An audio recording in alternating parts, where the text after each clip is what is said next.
போறாருன்னு லாரியில வருவான். மீனம்பாக்கம் விண்ணூர்தி நிலையத்திற்கு முன்பு மிகப்பெரிய என் பாட்டி சிலையை வைத்து வீர பெரும்பாட்டியார் வேலு நாச்சியார் மண் உங்களை வரவேற்கிறது. பெங்களூர்ல அவன் கெம்பே கவுடா என்கிற அவன் மண்ணின் மகனை முன்னாடி சிலையா வச்சிருக்கான். நான் என் பாட்டியை வைக்கிறேன். என் பாட்டை வஉசிக்கு இங்க துறைமுகம் இருக்கு, ஒரு பேர் வச்சிருக்கேன், வஉசி துறைமுகம். அதுல இந்த துறைமுகம் இந்த விண்ணூர் நிலையத்துக்கு என் பாட்டன் பூலித்தேவன் சிலையை வச்சு வைப்பேன். இன்னொரு இடத்துக்கு என் பாட்டன் அழகுத்துக்கொண்டு சிலையை வச்சு வைப்பேன். இந்த சிலையெல்லாம் எங்க இருக்க தூக்கி எங்கேயாவது போட்டு தூர போட்டு வைப்பேன்.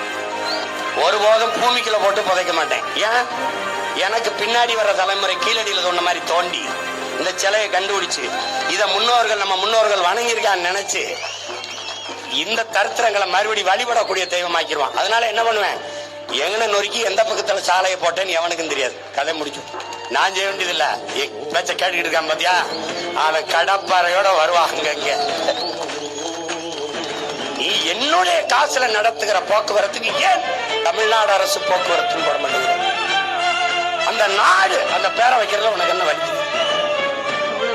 இப்ப நீ வைக்கல, ஆனால் என் பிள்ளைகள் தேடி தேடி போய் எல்லா பேருந்துலையும் ஓட்டுறான்.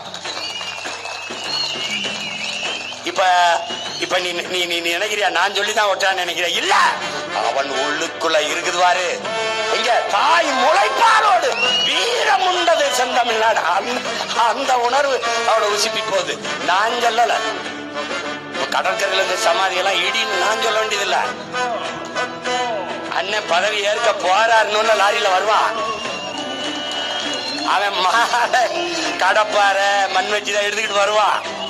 நாங்க அங்க பேசிக்கிட்டு இருப்போம், இங்க இதான் பேத்துக்கிட்டு இருப்பான். அண்ணன் பதவி ஏற்க போறாரு.